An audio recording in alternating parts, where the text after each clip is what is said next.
Hello children, welcome to online class. आज मैं cover करूंगी lesson 1 class 6 social science the earth in the solar system. और इसमें सारे इंपॉर्टेंट पॉइंट्स आपके कवर हो जाएंगे, आपको समझ में आ जाएगा। तो चलिए शुरू करते हैं। तो सनसेट के बाद जब आप आसमान को देखते हैं तो पहले आपको 2 या 3 ब्राइट डॉट्स शाइनिंग दिखते हैं, और धीरे धीरे जैसे रात बढ़ती जाती है यही ब्राइट डॉट्स बढ़ते चले जाते हैं और ऐसा लगता है कि जैसे पूरा आसमान डायमंड से भर गया हो। और ये छोटे छोटे ट्विंकलिंग स्टार्स होते हैं। तो आप देखेंगे कि कुछ तो फ्लिकर करते हैं और कुछ स्टेबल रहते हैं, लेकिन जैसे ही सनराइज होता है ये सारे स्टार्स गायब हो जाते हैं, ये ब्राइट डॉट्स गायब हो जाते हैं। ऐसा क्यों होता है? इसके लिए आप छोटा सा एक्सपेरिमेंट करिए। अपने रूम की सारी लाइट्स ऑफ कर दीजिए और वॉल पर, जब पूरा डार्क हो जाए रूम, तो वॉल पर एक टॉर्च को लेके उसमें आप ऑन कर दीजिए। वॉल में आप देखेंगे कि टॉर्च का एक सर्किल बहुत क्लियरली विजिबल रहेगा, लेकिन जैसे ही आप अपने रूम्स की ब्राइट लाइट्स को ऑन करेंगे वो आपका जो सर्किल है वो डिम हो जाएगा। तो यही रीज़न है कि सन की लाइट इतनी ब्राइट होती है कि स्टार्स उसके आगे छिप जाते हैं। इसके अलावा स्काई में आप देखते हैं कि एक और ब्राइट ऑब्जेक्ट है, वो है मून। तो मून के बारे में बहुत सारी बातें अभी हम आगे एक इमेज के साथ करेंगे। तो स्काई में ब्राइट मून भी दिखता है, जो डिफरेंट टाइम पर डिफरेंट शेप्स में और डिफरेंट पोजीशंस में देखने को मिलता है। तो पूरे मंथ में आपको एक बार पूरा चंद्रमा, पूरा मून देखने को मिलता है। तो होता क्या है, आप इस पिक्चर में देखिए कि पहले जैसे ये मून डार्क है, इसमें एक सिल्वर लाइन दिख रही है। फिर दूसरे दिन क्या होगा, थोड़ी सी ये जो सिल्वर जो पार्ट है, जैसा मून का कलर होता है, थोड़ा बढ़ के दिखेगा। अभी पूरा डार्क है, फिर थोड़ा और बढ़ेगा, फिर और बढ़ेगा। तो इस तरह से आप देखिए ये पूरा साइकिल कंप्लीट होने में 15 डेज लगेंगे, और 15th डे पे क्या होगा, फुल मून हो जाएगा। तो पूरे महीने में आपको एक बार फुल मून देखने को मिलता है। फिर यही प्रोसेस जो है, जो मून बड़ा था अब घटने लगेगा। ठीक है, अब ये रिवर्स साइकिल चलेगा। कैसे कि जो मून है धीरे धीरे धीरे डार्क होना स्टार्ट हो जाएगा, थोड़ा डार्क, फिर और डार्क और डार्क और डार्क, और इस तरह से फुल डार्क हो जाएगा और वो दिखना बंद हो जाएगा। ये भी महीने में एक बार होता है। तो जब फुल मून दिखता है उसको हम कहते हैं फुल मून नाइट, हिंदी में कहते हैं पूर्णिमा। ठीक है, और जब हमें मून बिल्कुल दिखना बंद हो जाता है, वो 15 डेज में पहले धीरे धीरे बढ़ के चंद्रमा पूरा दिखता है, फिर घट के चंद्रमा दिखना बंद हो जाता है। जब वो नहीं दिखता और पूरा स्काई डार्क हो जाता है, मून नहीं दिखता, तो उस समय को हम कहते हैं न्यू मून नाइट, और हिंदी में अमावस्या। ठीक है, तो these are the things explained in your chapter. आगे बढ़ते हैं और जानते हैं कि सेलेस्टियल बॉडीज़ क्या हैं। तो the sun, the moon and all the objects shining in the night sky are known as celestial bodies. क्या क्या है, सन है, मून है, और वो सारे ऑब्जेक्ट्स जैसे सन और मून क्या होता है, शाइन करते हैं, ब्राइट होते हैं। तो वो सभी ऑब्जेक्ट जो शाइन कर रहे हैं नाइट स्काई में, they are known as celestial bodies. मैंने सारे जो इम्पॉर्टेंट पॉइंट्स हैं आपके चैप्टर से वो कवर किए हैं। In short I am explaining you with pictures. Okay, अब आप देखिए, some celestial bodies are very big and hot. कुछ सेलेस्टियल बॉडीज़ कैसी हैं, बहुत बिग हैं, बहुत हॉट हैं। They are made up of gases, they have their own heat and light, जैसे सन भी है ना। So which they emit in large amount.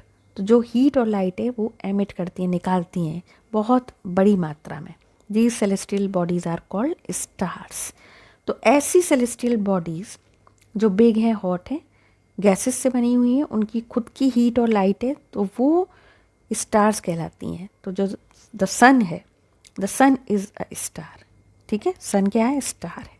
Countless twinkling stars in the night sky are similar to the sun. इस तरह से न जाने अनेकों अनगिनत जो चमकते हुए ट्विंकलिंग स्टार्स हैं वो भी सन की तरह ही हैं, but we don't feel their heat and light, क्योंकि हमें सनलाइट की जो हीट है वो महसूस होती है। राइट, हमें सनलाइट भी मिलती है और हीट भी मिलती है सन से। तो वो इस चैप्टर में कह रहे हैं कि इस तरह से न जाने कितने काउंटलेस अनगिनत ट्विंकलिंग स्टार्स हैं जो सन की तरह हैं, जिनमें से लाइट भी है आती है और हीट भी आती है, but we do not feel their heat और light and they look so tiny because they are very very very far away from us. लेकिन हम उनकी लाइट और हीट को फील नहीं कर पाते। क्यों? क्योंकि वो हमसे बहुत दूर है। जैसे फॉर एग्ज़ाम्पल आप आकाश में एक एरोप्लेन देखते हैं, कितना छोटा दिखता है। जब बहुत दूर आकाश में कोई एरोप्लेन उड़ रहा होता है बहुत छोटा सा दिखता है, राइट। लेकिन हकीकत में एरोप्लेन बहुत बड़ा होता है। आपने रियलिटी में अगर देखा हो तो आपने देखा होगा बहुत बिग होता है एरोप्लेन। लेकिन जब वो बहुत ऊंचाई पर पहुंच जाता है तो बिल्कुल छोटा सा दिखता है, जैसे एक बर्ड की तरह। बर्ड भी एक छोटी छोटी सी दिखती है और समटाइम्स तो बिल्कुल डिसअपियर हो जाता है। तो वो ऐसा क्यों होता है? क्योंकि डिस्टेंस बहुत है। जहाँ से हम एरोप्लेन को देखते हैं हम बहुत दूर से देख रहे हैं, इसलिए वो छोटा दिखता है। तो कहने का मतलब है जब हम बड़े से बड़ा ऑब्जेक्ट भी बहुत दूर से देखते हैं तो वो बहुत छोटा दिखाई देता है। यही केस है ट्विंकलिंग स्टार्स के साथ, जो है तो सन की तरह, जिनकी अपनी लाइट है, अपनी हीट है, लेकिन वो हमें फील नहीं होती और हमें वो बहुत छोटे छोटे से दिखते हैं कि कुछ छोटा छोटा सा डायमंड की तरह चमक रहा है। तो अब बात कर लेते हैं कॉन्स्टलेशंस की। आप देखते होंगे स्काई में जब बहुत सारे स्टार्स होते हैं तो वो मिलके एक पैटर्न क्रिएट कर लेते हैं। कभी कभी जब आप, जैसे आप हैं, हम भी बचपन में थे तो क्या होता है, या आप छोटे हैं तो स्टार्स को देखकर कोई ना कोई शेप बनाते रहते हैं, राइट। तो कॉन्स्टलेशंस बेसिकली क्या हैं? Various patterns by stars in the sky. तो जो तरह तरह के पैटर्न्स होते हैं ना स्काई में, जो स्टार्स बनाते हैं, they are known as constellations. तो जो मेन जो कॉन्स्टलेशन है आपकी बुक के according, that is Ursa Major, जिसका दूसरा नाम है Big Bear. It is also known as Big Bear. So you can see here I have attached this picture. It is looking like a bear, that's why it is known as Ursa Major. और बहुत ही easily जो recognisable होता है constellation वो है Saptarishi. It is a part of Ursa Major, ठीक है। It forms a part of Ursa Major. तो सप्तऋषि मीन्स, सप्त मीन्स 7, ऋषि means sages.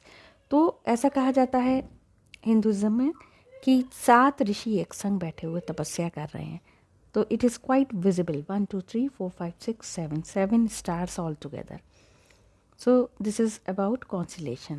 So Ursa Major, which is also known as Big Bear, and Saptarishi, it forms a part of Ursa Major. Okay? Okay.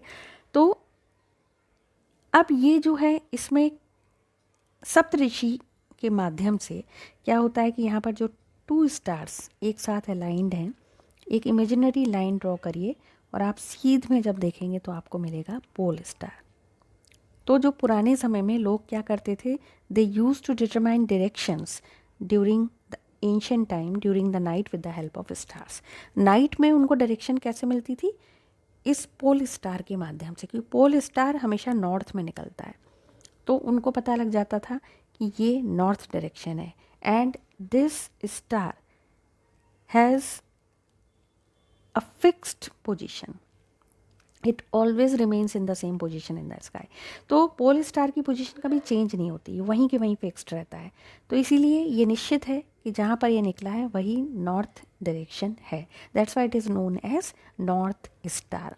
तो कैसे लोग find out करते थे? सप्तऋषि मंडल को देखा, यहाँ पर जो लास्ट 2 स्टार्स हैं उनसे एक इमेजिनरी लाइन को सीध में ले जाते हुए देखा और यहाँ पर इनको पोल स्टार मिल जाता था। तो इस तरह से नॉर्थ डायरेक्शन डिसाइड होता था। All right, so this was all about constellations. Now अब आपको ये पता करना है कि what is the difference between stars and planets. तो आई टेल यू, ये सारे पॉइंट्स आपके बुक में जो दिए हुए हैं उसी पर आधारित है। तो I am just discussing the important point, ठीक है। आपका पूरा लेसन कवर हो रहा है इसी इम्पॉर्टेंट पॉइंट से। So celestial bodies having their own heat and light. तो ऐसी सेलेस्टियल बॉडीज़ जिनकी अपनी हीट और अपनी लाइट होती है, they are known as stars. लेकिन celestial bodies not having their own heat and light, जिनकी अपनी हीट एंड लाइट नहीं होती है, they are known as planets. तो हम भी एक प्लैनेट पर रहते हैं ना। हमारा प्लैनेट क्या है? अर्थ। तो जिस भी सेलेस्टियल बॉडी की, लेकिन ये सब सेलेस्टियल बॉडीज हैं, स्टार्स हों या प्लैनेट्स हों, तो जिनकी अपनी हीट एंड लाइट है वो स्टार्स हैं, जिनकी अपनी हीट एंड लाइट नहीं है वो प्लैनेट्स हैं। This is the basic difference between stars and planets. तो मून क्या है? अब आप देखिए मून क्या है। Moon is a satellite which moves around the sun, around the earth. तो मून क्या है? एक सैटेलाइट है जो अर्थ के अराउंड घूमती है। और अर्थ किसके अराउंड घूमती है? अर्थ घूमती है सन के अराउंड। एंड मून किसके अराउंड घूमता है? मून घूमता है अर्थ के अराउंड। ठीक है, तो अब हम करते हैं the solar system. Solar system में क्या क्या आता है आपकी बुक में देखिए। द सन, 8 प्लैनेट्स, सैटेलाइट, अभी बताया सैटेलाइट क्या है, moon, and some other celestial bodies known as asteroids and meteoroids.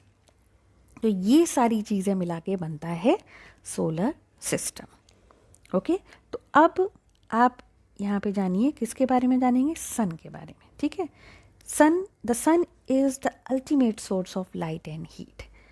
तो जो सोलर सिस्टम में center of the solar system क्या है? The sun. तो the sun is the ultimate source of light and heat. Now you will do next about 8 planets. तो अब सन कर लिया, मून क्या है? सैटेलाइट हो गई। 8 प्लैनेट्स कौन कौन से हैं? चलिए, अब ये जो प्लैनेट्स के नेम्स मैं आपको बताऊंगी, they are based on the distance, they are distance from the sun. तो ये सब अपनी अपनी ऑर्बिट में राउंड लेते रहते हैं। सारे प्लैनेट्स क्या करते हैं? एक फिक्स्ड पाथ होता है जिसके चारों ओर ये राउंड लेते रहते हैं। ठीक है, जैसे एक किसी प्लैनेट का ये पाथ है, दूसरे का ये है, तीसरे का ये है, और सपोज बीच में सन है, तो ये अपने अपने ऑर्बिट में घूमते रहते हैं। जो ऑर्बिट यानी कि इनका एक फिक्स्ड पाथ है जिस पे ये थ्रू आउट चक्कर लगाते रहते हैं। ठीक है, तो उनकी जो डिस्टेंस है सन से, उसके आधार पर सबसे पहले जो सन के बिल्कुल पास होता है वो क्या होता है? कौन सा प्लैनेट है? That is mercury.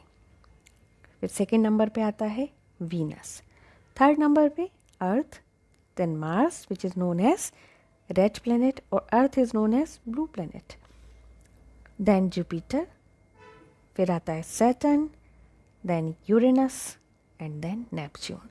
So these are the 8 planets, okay, named as per their distance from the sun. So Venus is considered as Earth's twin. तो अर्थ का ट्विन होता है, क्यों?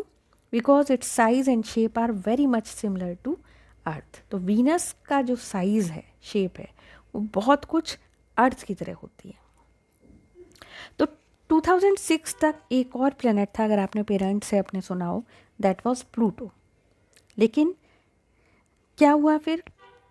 लेटर ऑन एक मीटिंग हुई थी इंटरनेशनल एस्ट्रोनॉमिकल यूनियन की, जिसमें एक डिसीजन लिया गया कि Pluto like other celestial objects discovered in recent past may be called dwarf planet. तो प्लूटो इज कॉल्ड और is known as dwarf planet. Okay, लेकिन बेसिकली अब हम कवर करेंगे 8 planets. All right, so this was all about the solar system, the earth in the solar system, and I have covered all the important points in this lesson. So I hope you have liked it. Then if you have not subscribed this channel yet, then subscribe कर लीजिए फटाफट, और इसको like करके share कर दीजिए, bell icon दबा दीजिए, जिससे कि आपको और भी वीडियोस मिलें। और अगर कोई आपकी पर्टिकुलर क्वेरी है इस लेसन को लेकर या कोई और सब्जेक्ट को लेकर, तो आप यहाँ पोस्ट करिए। Okay, thank you.